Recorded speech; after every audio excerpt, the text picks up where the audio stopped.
Good morning प्यारे विद्यार्थियों। हमारा जो चैप्टर चल रहा है वो चल रहा है स्थानीय स्वशासन के अंतर्गत राज्य व्यवस्था का। इसके अंतर्गत आज हम अध्ययन करेंगे राज्यपाल की प्रमुख शक्तियों का अध्ययन करेंगे और इसके साथ साथ जो राज्य में है किस प्रकार की प्रणाली अपनाई गई है उसके बारे में हम विस्तार से चर्चा करेंगे, विस्तार से अध्ययन करेंगे। तो सबसे पहले बात आती है आज के हमारे प्रथम महत्वपूर्ण बिंदु की, वो है राज्य का वैधानिक प्रधान। यानी राज्य का जो वैधानिक प्रधान होता है, जो संवैधानिक प्रधान होता है, वो कौन होता है। राज्य के संवैधानिक प्रधान का दायित्व है, वह जिम्मेदारी है, किसको सौंपी गई है।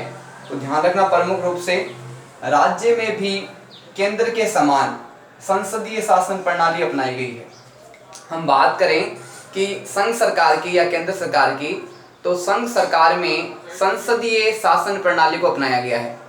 संसदीय शासन प्रणाली का मतलब ये होता है कि प्रमुख जो शासन की जो शक्तियां हैं वो प्रमुख रूप से जो मंत्री परिषद है और प्रधानमंत्री है उसके पास में होती है, जबकि जो नाम मात्र की शक्तियां होती है संघ सरकार की, जो केंद्र सरकार की, वो प्रमुखतः किसके पास होती है, राष्ट्रपति के पास होती है।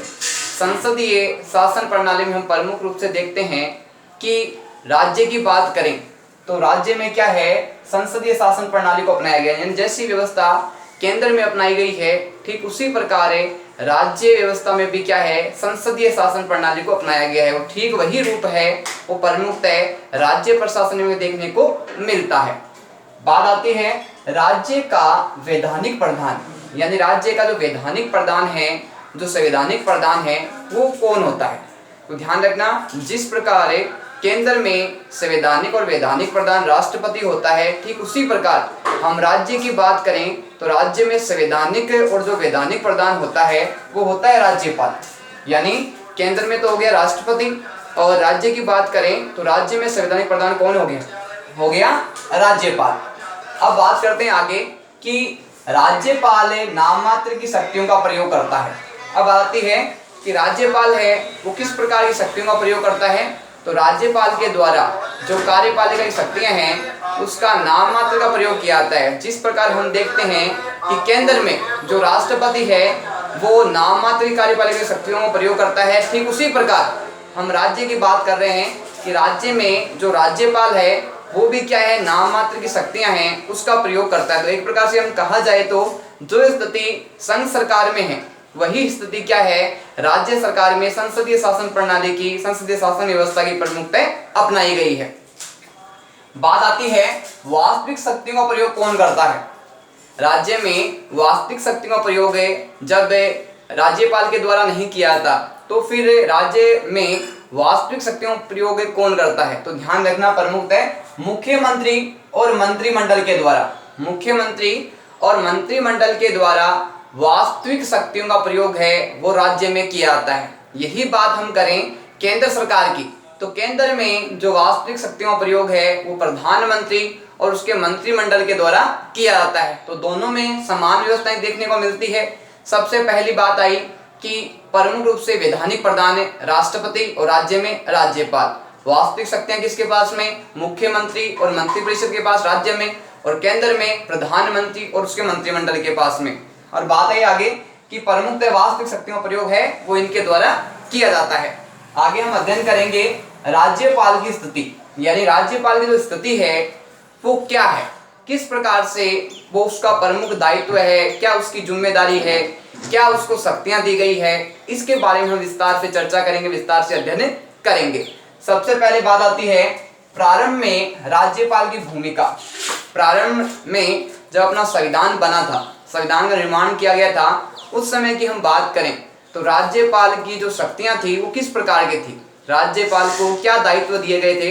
तो ध्यान रखना प्रमुख रूप से बात की जाए औपचारिकता की, यानी जो राज्यपाल की शक्तियां थी वो औपचारिकता मात्र थी, यानी जिनका कोई विशेष महत्व नहीं था। एक प्रकार से कहा जाए तो नाम मात्र की औपचारिकता है वो राज्यपाल को दी गई थी। ये प्रारंभ की स्थिति की हम बात करते हैं, उस समय की बात है। ये बात है आगे राज्यपाल का पद वर्तमान में, राज्यपाल का जो पद है वो वर्तमान में किस प्रकार का है। तो वर्तमान में राज्यपाल का जो पद बताया गया है वो बताया गया शक्तिशाली, यानी राज्यपाल एक शक्तिशाली व्यक्तित्व का धनी होता है और प्रमुख रूप से शक्तिशाली होने के कारण उसको कुछ विशेष अधिकार है, कुछ विशेष दायित्व है वो मिले हुए होते हैं। इसके साथ जो राज्यपाल का पद है वो गरिमामय होता है, यानी एक प्रकार से कहा जाए तो राज्यपाल का जो पद है वो गरिमा का, सम्मान का, प्रतिष्ठा का पद है वो राज्य में माना जाता है। जिस प्रकार केंद्र में राष्ट्रपति का पद है वो प्रमुख रूप से गरिमा का, सम्मान का, प्रतिष्ठा का माना जाता है, ठीक उसी प्रकार है राज्य में जो राज्यपाल का पद है वो गरिमा का, सम्मान का, प्रतिष्ठा माना जाता है। लेकिन प्रारंभ में और वर्तमान में उसकी जो शक्तियां हैं उसमें प्रमुख रूप से उसको शक्तिशाली बना दिया गया वर्तमान स्थिति के अनुसार। अब एक विचारक के अनुसार हम बात करते हैं सीता रमैया जी के अनुसार। इनके अनुसार जो राज्यपाल की स्थिति है वो किस प्रकार की होती है, इन्होंने अपने विचारों के द्वारा, अपनी टिप्पणी के द्वारा प्रस्तुत किया। इसको समझने का प्रयास करते हैं। इनके अनुसार, किसके अनुसार? सीता रमैया जी के अनुसार राज्यपाल है उसकी स्थिति कैसी होती है, इस पर उन्होंने टिप्पणी की है।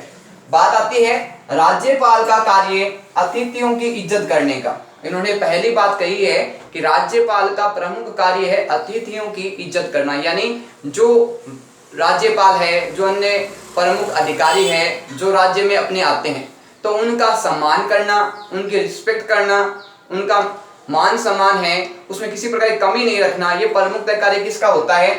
अतिथियों की इज्जत करने का दायित्व किसका होता है? राज्यपाल का, इन्होंने बताया है। आगे बात आती है उनको चाय, भोजन और दावत देने के अलावा प्रमुख रूप से उनको चाय, भोजन यानी उनकी समस्त जो व्यवस्थाएं हैं उनकी देख रेख का जो दायित्व है वो प्रमुख से किसको दिया गया? राज्यपाल को दिया गया इनके अनुसार। तो यहाँ दो बातें क्लियर हुई सीतारमैया जी के अनुसार कि अतिथियों की इज्जत करने का, यानी जो भी बाहर से व्यक्ति आते हैं, विशेष अधिकारी आते हैं, उनका सम्मान करना, उनकी रिस्पेक्ट करना और उनकी किसी प्रकार की कोई सुविधाओं में किसी प्रकार की कमी नहीं रखने का जो दायित्व है वो राज्यपाल का। इसके अलावा राज्यपाल का और कोई भी दायित्व या शक्ति नहीं है।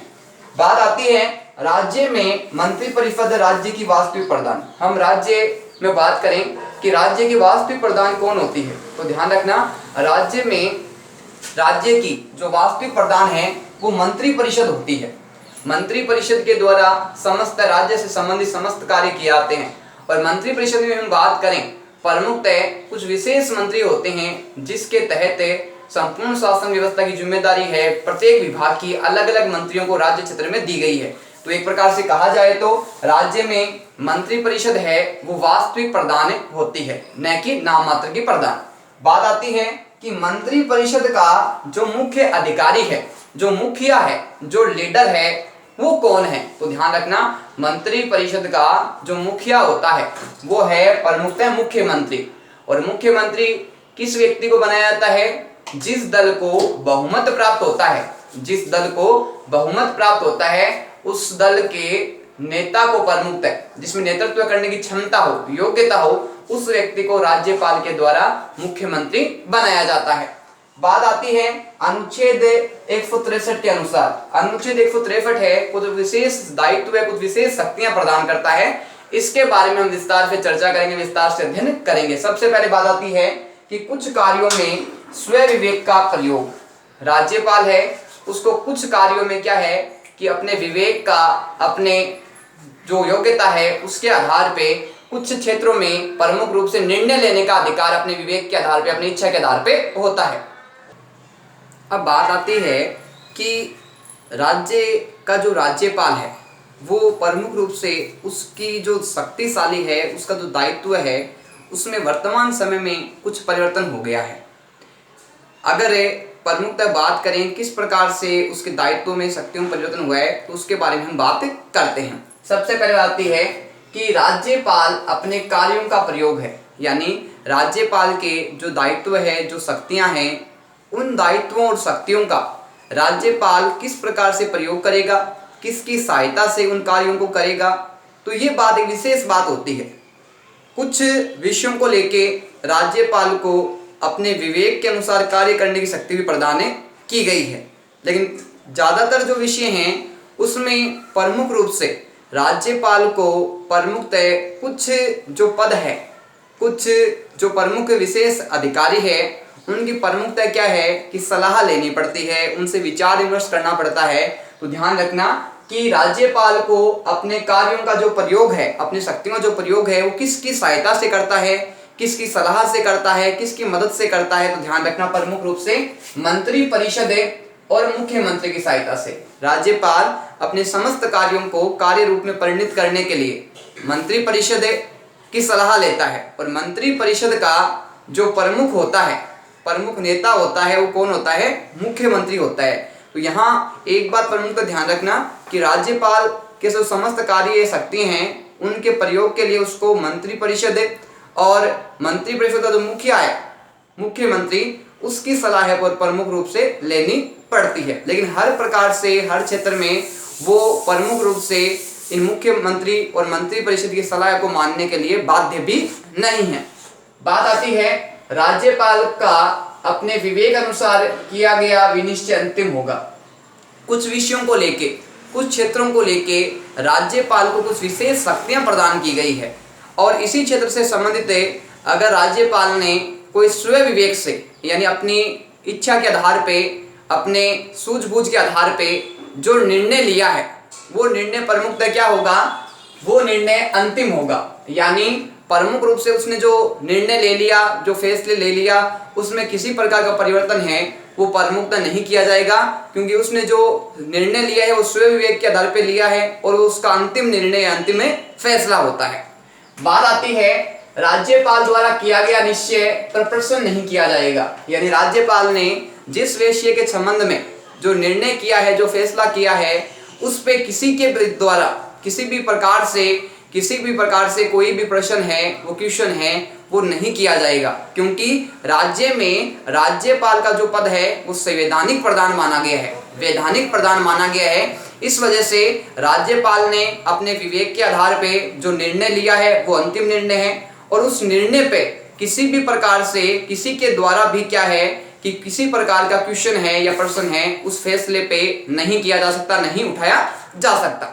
बात आती है न्यायालय में जांच नहीं की जाएगी। यानी राज्यपाल के द्वारा जो फैसला किया गया है, जो निर्णय लिया गया है, उसकी जांच है वो न्यायालय में नहीं की जाएगी। न्यायालय में जांच है वो उस विषय या अंतिम फैसला जो उसने किया उस पर नहीं की जाएगी, क्योंकि राज्यपाल है उसके द्वारा जो निर्णय किया गया है वो प्रमुखतः अंतिम निर्णय माना जाएगा, और राज्यपाल के निर्णय के विरुद्ध किसी भी प्रकार का, किसी को भी प्रश्न पूछने का या किसी प्रकार का विवाद है वो न्यायालय में दायर करने का अधिकार नहीं है। तो यहाँ एक बात स्पष्ट होती है कि राज्यपाल अपनी स्वयं विवेक की शक्ति का उपयोग भी स्वयं कर सकता है, और उसके फैसले को परिवर्तित नहीं किया जा सकता। बात आती है मंत्रियों ने राज्यपाल को सलाह दी या नहीं, जांच नहीं। अब राज्यपाल ने जो अपनी इच्छा के अनुसार, जो विवेक के अनुसार जो निर्णय लिया है, अब ये वो निर्णय वो अपने विवेक से लिया है या फिर किसी मंत्री से पूछ के लिया है या फिर मुख्यमंत्री की सलाह से लिया है, इस विषय की भी प्रमुखता क्या है कि न्यायालय के द्वारा जांच नहीं की जाएगी। तो यहाँ कुछ बातें स्पष्ट है कि राज्यपाल की हम वर्तमान स्थिति की बात करें तो वो और अधिक शक्तिशाली हो गए हैं, जबकि प्रारंभ में बात करें तो राज्यपाल है वो संवैधानिक रूप से प्रमुख था, उसका पद गरिमा, सम्मान और प्रतिष्ठा का माना गया था। लेकिन वर्तमान में स्थितियां परिवर्तन हो गई है, उसके द्वारा जो निर्णय लिया जाता है उस पर किसी प्रकार का प्रशासन के द्वारा प्रश्न नहीं किया जाएगा, किसी भी प्रकार से न्यायालय में उसके खिलाफ वाद दायर नहीं किया जाएगा, और ये प्रश्न की जांच नहीं की जाएगी कि जो उसने निर्णय लिया है उसमें उसने सलाह ली है या नहीं ली है। तो बात यहाँ थी सलाह ली या नहीं ली, किससे? प्रमुख बात कही गई है कि राज्यपाल अपने निर्णयों के लिए, अपने कार्यों के लिए सलाह लेगा। किसकी सलाह लेगा? मुख्यमंत्री और मंत्री परिषद की। लेकिन उसने जो स्वयं विवेक के आधार पर निर्णय लिया है उसमें ये जांच नहीं की जाएगी कि उसने जो निर्णय लिया वो मुख्यमंत्री की सलाह से लिया है या फिर जो मंत्री परिषद है उसकी सलाह से लिया है। तो ध्यान रखना कि सीतारामैया जी के अनुसार बात थी कि जो राज्यपाल का पद है वो क्या है, एक प्रकार से कि जो अतिथि है यानी जो मेहमान है उनका सम्मान करने का पद है, फिर राज्यपाल का माना गया है।